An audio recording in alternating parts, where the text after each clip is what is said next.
지구는 탄생 이후 오랜 시간을 빛의 파동으로 존재하다가 레무리아 시대의 개막과 더불어 순수한 에테르 상태로 우주에 처음 개방되었다.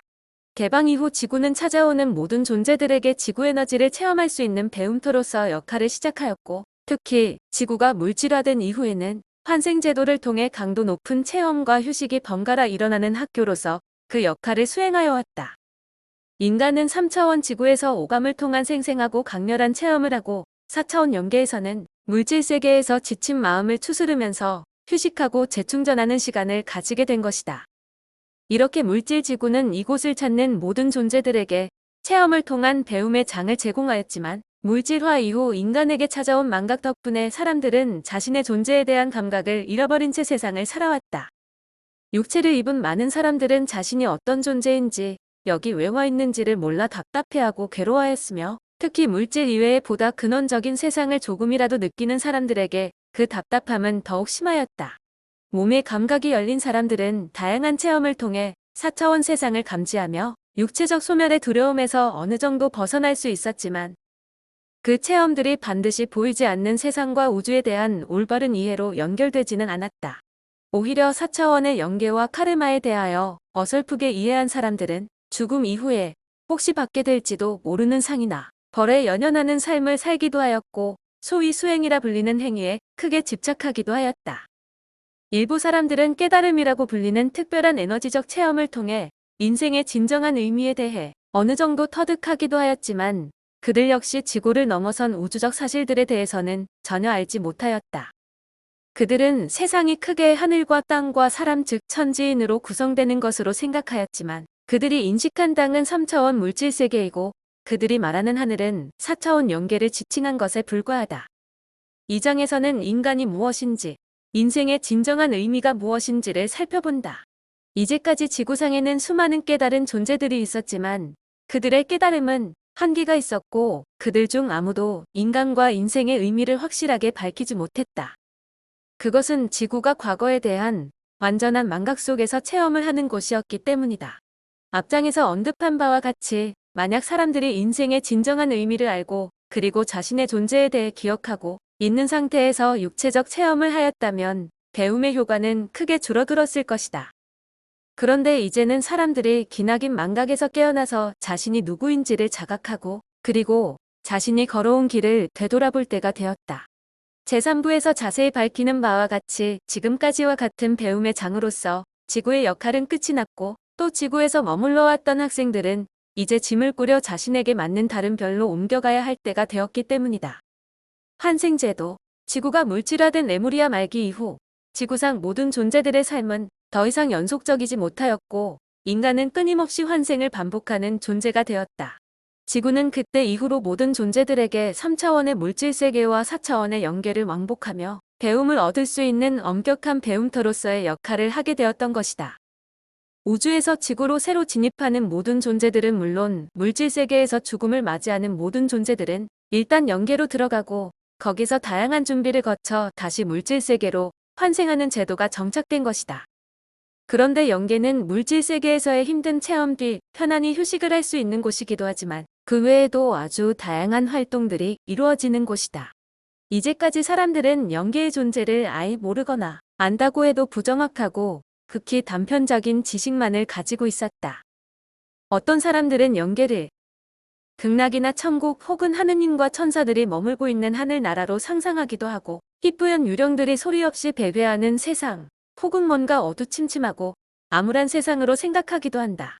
또한 어떤 사람은 염라대왕이 죽은 사람들을 심판하고 호령하며 지상에서의 행위에 따라 상벌을 주는 곳으로 상상하기도 한다. 정신세계에 대한 정보들이 대체로 그러하지만, 영계에 대한 이러한 견해는 실제와는 큰 차이가 있고, 유체이탈 혹은 명상 등을 통하여 직접 보았다고 주장하는 사람들이 전하는 것 역시 마찬가지이다. 그들이 보았다고 하는 세상은 실제 펼쳐져 있는 영계의 극히 일부이거나 인간의 마음으로 만들어진 헛개비 세상인 경우가 대부분이다. 앞서 언급한 바와 같이 지구가 물질화된 근본 원인은 진동수와 의식이 상이한 존재들을 다 함께 지구에 수용하고자 하는 것이었는데, 3차원 물질 세계에서는 모든 인간이 육체라는 껍질을 둘러쓰게 됨으로써 이 문제는 해결되었다. 반면 비물질 세계인 영계에서는 진동수가 다르고 기질과 특성의 측면에서 다양한 존재들을 같은 공간에 함께 수용할 수 없었기 때문에 진동수가 다른 5개의 층 혹은 5하늘로 먼저 나누고 각 층에는 고유한 특징을 가진 다양한 세계들이 만들어졌다.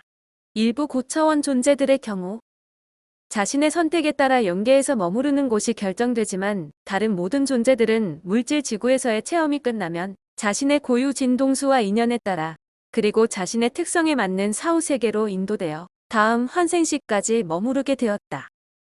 이렇게 펼쳐져 있는 영계의 각 하늘, 각 세계들에는 나름대로의 규칙과 질서가 있고 그곳에서 각자는 자신이 원하는 역할을 담당하기도 한다.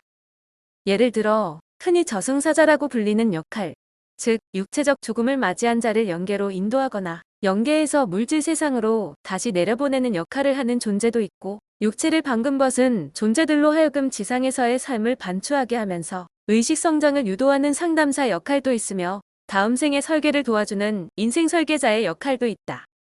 각 층에는 그곳을 관리하는 역할을 맡은 존재들이 있으며 그들은 지구 전체 관리자인 가이아를 도와주는 역할을 해왔다. 이들은 4차원 지구는 물론이고 3차원 물질 지구에서 일어나는 일들도 관장하고 있었다. 하지만 이들 운영자들이 물질 지구를 관리하는 방식은 다른 별들의 그것과는 상당히 달랐다.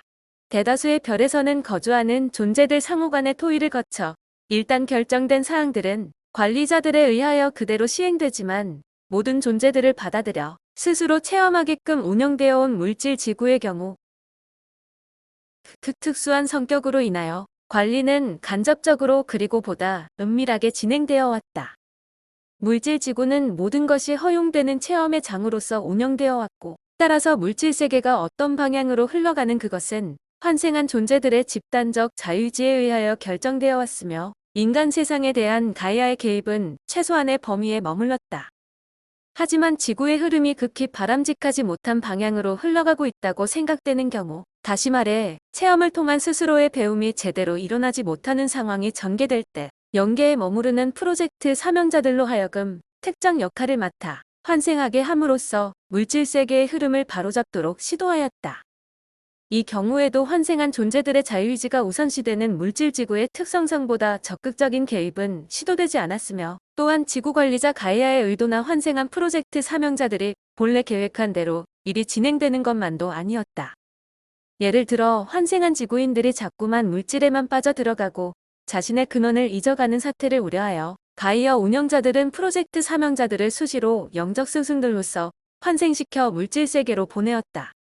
그들이 활동하는 시절에는 나름대로의 성과가 있는 듯이 보였지만 그들이 영계로 복귀한 뒤 사람들은 다시금 시기 질투 그리고 극도의 이기심 속에서 서로 불화하고 반목하는 삶으로 되돌아가곤 하였다. 오히려 그들 영적 스승들의 고귀한 가르침을 잊지 않고 대대손손 전달해야 한다는 명목으로 종교를 만들고 교리를 만들게 되어 대중들을 이전보다 더 큰 혼란 속으로 빠져들게 하였다. 영계는 지상에서의 다음 생을 준비하는 예비학교 역할도 한다. 레무리아 대륙의 침몰, 아틀란티스 제국의 멸망, 그리고 대홍수 등의 지구 역사를 통해 짐작할 수 있듯이 지구의 인구는 일시적으로 크게 증가하였다가 다시 급감하는 패턴을 반복해왔다. 이에 따라 대다수의 존재들에게는 육체를 가지고 지상에 머무는 시간보다는 영계에 머무는 시간이 훨씬 길었고 환생의 기회는 결코 흔하지 않았다. 따라서 지상으로 환생하는 귀중한 기회가 주어질 때 최대한의 배움을 얻고자 영계에서는 많은 준비들이 행하여져 왔다. 다음 환생 시의 인생에 대한 계획을 짜고 그 인생을 살면서 보다 큰 의식 상승이 이루어질 수 있도록 다양한 준비를 하였던 것이다. 또한 물질 세상에 비해서 그 강도는 떨어지지만 영계에서의 삶 역시 각자의 의식을 확장시켜줄 수 있기 때문에 영계에서 머무는 시간을 어떻게 보내느냐 하는 것은 의식 성장을 위해 지구에 온 많은 존재들에게 매우 중요하였다. 그런데 지상으로의 환생은 대체로 집단 환생의 형태로 이루어져 왔다. 다시 말해 환생은 이미 전생 등을 통해 서로 잘 알고 있는 존재들이 동시대에 같은 지역에 집단적으로 태어나 서로 다양한 관계를 맺고 살아가는 형태로 이루어져 왔다. 이는 인생에서 이루어지는 관계란 미리 상대방의 동의를 받아야만 하기 때문에 자연히 그러한 체험 그룹이 생기기도 하지만 그 이전의 생에서 만들어진 카르마를 해소시키기 위한 목적으로 그렇게 되는 측면도 있었다. 한 인생을 살면서 사람들은 주위 사람들과 다양한 형태의 카르마를 만들고 이렇게 만들어진 카르마를 해소하기 위하여 관련된 영혼들과 다시 태어나게 되었다. 하지만 그 과정에서 카르마가 없었던 다른 존재들과 또다시 새로운 카르마를 만들게 되는 일이 생겨 그들과 다시 환생을 해야 할 필요성이 발생하는 것이다. 이러한 이유로 인하여 한 영혼이 환생할 때 자신의 체험 그룹과 함께 환생하는 것이 보통이고 이런 현상을 일부 문헌에서는 집단 환생이라고 불러왔다. 일반적으로 업보 혹은 카르마란 한 생을 살면서 상대방에게 끼친 정신적, 물질적 피해나 고통에 대해서는 다음 생에서 되돌려받고 반대로 다른 사람들에 대한 보시 혹은 배품에 대해서는 다음 생에 보상을 받는 현상으로 알려져 왔다. 많은 수행자들은 이것을 단순히 인과응보 혹은 자업자득의 의미로 받아들였고 이번 생을 즐겁고 여유있게 살 수 있는 것은 전생에 좋은 일을 많이 했기 때문이고 이번 생을 큰 고통 속에서 살게 되는 것은 전생에 뭔가 큰 잘못을 했기 때문이라고 믿어왔다. 하지만 이렇게 카르마라고 불리는 현상은 존재하지만 그 진정한 의미는 잘못 이해되어 왔다. 카르마는 사실 지구가 물질화되고 환생제도가 도입되면서 생긴 중요한 환생규칙의 하나로서 보다 철저한 배움과 자신의 언행에 대한 책임의식을 심어주기 위하여 마련된 것이다. 한 생에서 자신의 말이나 행동으로 인하여 상대방이 큰 고통과 슬픔을 경험하고 해안을 품었다거나 큰 기쁨과 감사를 느꼈다면 다음에 오는 어떤 생에서 관계된 영혼과 반대되는 상황을 체험하게 되는 것이다. 인간관계에 대한 철저한 배움은 특정의 상황뿐만 아니라 그와 반대되는 상황도 직접 경험함으로써 가능하기 때문이다. 이러한 카르마는 처음에는 특정 영혼과의 관계에만 제한적으로 적용되었지만 시간이 갈수록 더 광범하게 적용되게 되었다. 예를 들어 한 생에서 특별한 이유 없이 동물들을 학대하였다면 다음 생에서는 그것이 잘못된 것임을 확실히 배울 수 있는 가장 적당한 형태의 생명체, 다시 말해 자신이 전생에서 가장 많이 학대한 동물로 태어나는 삶을 살게 되는 것이다. 카르마는 에너지적 관점에서도 설명될 수 있다. 인생의 어느 시점에서 상대방과의 관계를 통해 감정 에너지가 축적되었다면 그 에너지는 특별한 계기로 그것이 풀려나가지 않는 한 자신과 그리고 다른 사람의 삶에 여러 가지 영향을 미치게 된다. 예를 들어 특정한 개인 혹은 사회 전체에 대한 분노와 원한으로 사무친 인생을 산 영혼은 그런 감정 에너지를 다량 축적하게 되고 그 결과로 다음 생에서의 마음과 행동은 그렇게 쌓인 에너지에 영향을 자연히 받게 된다. 따라서 한 영혼이 정상적인 상태를 회복하기 위해서는 응어리진 감정 에너지가 풀려나야 한다. 카르마 제도란 특정의 생에서 감정 에너지를 쌓이게 만든 상대방을 다음에 어느 생에서 다시 만나 그 반대되는 상황을 체험함으로써 쌓였던 감정 에너지를 풀려나가게 만드는 것이다. 이렇게 축적된 감정 에너지가 풀려나가는 현상을 일부 수행자들은 회원이라고 불러왔다. 일단 형성된 감정 에너지가 한 번 생의 경험으로 충분히 풀려나갔다면 그것이 충분히 해소될 때까지 다음 생에서도 반복해서 일어나게 된다. 일부 수행자들은 인생이 카르마에 의하여 진행되는 것으로 해석하고 인생을 살면서 행하는 모든 것들이 카르마를 발생시키는 것처럼 생각하지만 그것은 사실이 아니다.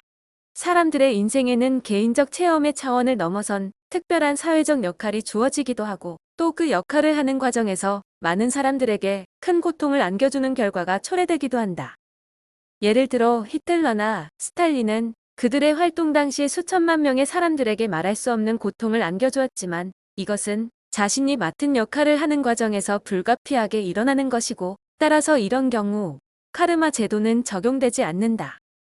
또한 일부 사람들은 개인적 차원의 카르마뿐만 아니라 민족적 카르마, 국가적 카르마에 대해서도 이야기하지만 카르마란 어디까지나 철저한 배움을 위하여 개별 영혼에게 적용되는 제도이다.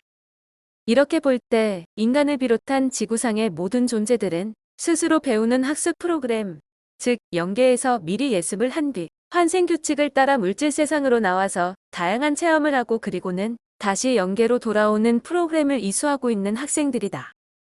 많은 사람들은 끊임없이 삶의 고통을 호소하고 있는데 그것은 자신의 존재에 대해서 그리고 이 세상에서 왜 살고 있는지에 대하여 완전히 망각하고 있기 때문이고 자신이 학생으로 와 있음을 자각하지 못하기 때문이다.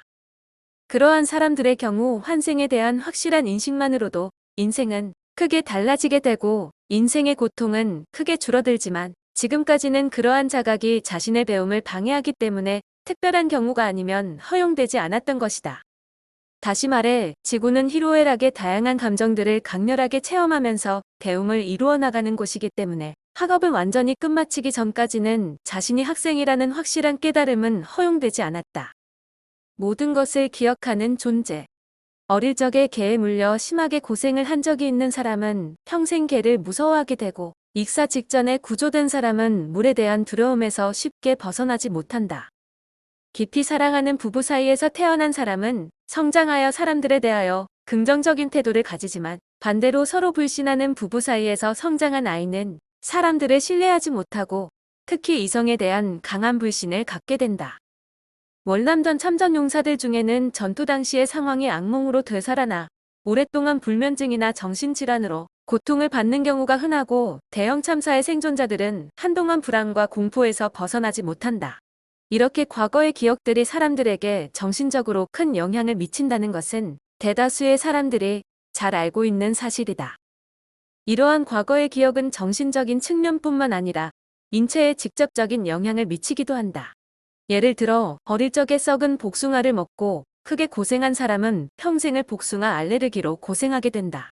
썩은 복숭아로 인한 고통의 기억이 무의식의 수준까지 침투하여 이후에 복숭아 냄새만 맡아도 자동적으로 거부하는 반응을 보이게 되는 것이다. 또한 고양이 털로 인해 심한 고생을 해본 사람은 멀리 떨어진 곳에 숨어있는 고양이의 존재를 자신의 재채기를 통해 금방 알아낸다. 이렇게 인간은 자신에게 기억된 과거 경험의 영향을 크게 받고 살아가지만 여기서 과거의 기억이란 이번 생에서의 기억들에 한정되지 않는다. 전생에 체험한 사건들과 그때의 감정들은 모두 오라 속에 기억되어 있고 오라 속에 저장된 기억들이 이따금씩 강한 느낌으로 다가와 고통이나 슬픔 혹은 그 밖의 다양한 감정을 유발시킨다. 자신의 표면의식은 자신이 왜 그러한 감정을 경험하는지 알지 못한다. 전생의 기억들이 사람들에게 미치는 영향들은 다음에 몇 가지로 분류될 수 있을 것이다. 첫째, 전생의 기억이 직접 육체적인 고통으로 나타나는 경우이다. 육체적으로 별다른 이상이 없는데도 수시로 오른쪽 어깨에 강한 통증을 호소하는 사람의 경우 최면을 통해 전생 퇴행을 시켜보니 어떤 전생에서 오른쪽 어깨에 독화살을 맞고 엄청난 고통 속에서 죽어갔음을 알게 되는 것은 비교적 흔한 이야기이다. 그 통증에 대한 강한 기억이 이번 생에도 이따금씩 느낌으로 나타나 병원을 찾게 되는 것이다. 이러한 종류의 질환, 즉 병원에서 특별한 원인을 찾지 못하지만 몸의 다양한 부위에서 나타나는 통증들, 혹은 현대의학에서 소위 신경성 혹은 정신성 질환이라고 진단하는 많은 것들은 전생에서의 체험과 연관이 있다. 또 다른 예로서 어떤 대상 혹은 환경에 대하여 느끼는 특별한 공포감을 들 수 있다. 상당수의 사람들은 높은 곳에 대한 두려움이나 밀폐된 장소에 대한 두려움 등을 가지고 있는데 이는 대개 전생에서 낭떠러지에서 떨어져 죽었거나 고통받았던 기억들, 그리고 동굴에 갇혀서 크게 두려워했던 기억들 때문이다. 또한 물이나 불, 혹은 사람들에 대한 두려움 등도 어릴 적의 경험뿐만 아니라 이와 관련된 고통스런 전생의 경험이 그 원인인 경우가 많다. 2004년 여름, 저자가 미국 LA 지역을 방문했을 때 가슴 높이까지 오는 물속에 들어가면 죽음의 공포를 느낀다는 한 여성을 만났다. 전생 퇴행을 시켜본 결과 그녀는 약 500년 전 태국에서 살았고 어릴 적에 물이 가슴까지 차오르는 큰 홍수로 인하여 가족들과 마을 사람들 대부분이 떠내려가는 것을 큰 슬픔과 안타까움, 그리고 두려움 속에서 지켜보았던 기억을 간직하고 있었다. 이렇게 전생과 관련된 질환의 경우 그것이 자신의 전생과 관련되어 있다는 사실을 아는 것만으로도 상당한 혹은 완전한 치유가 일어난다. 예를 들어 위에서 언급한 어깨 통증 환자의 경우 전생 퇴행을 통하여 전생에 그러한 사실이 있었음을 본인이 확실히 알기만 해도 그 통증은 대부분 사라지게 된다. 이것은 오른쪽 어깨의 통증이 과거 생의 것이고 이번 생에는 그 고통을 겪을 이유가 없음을 스스로 자각하게 되어 자연히 치유되는 것이다.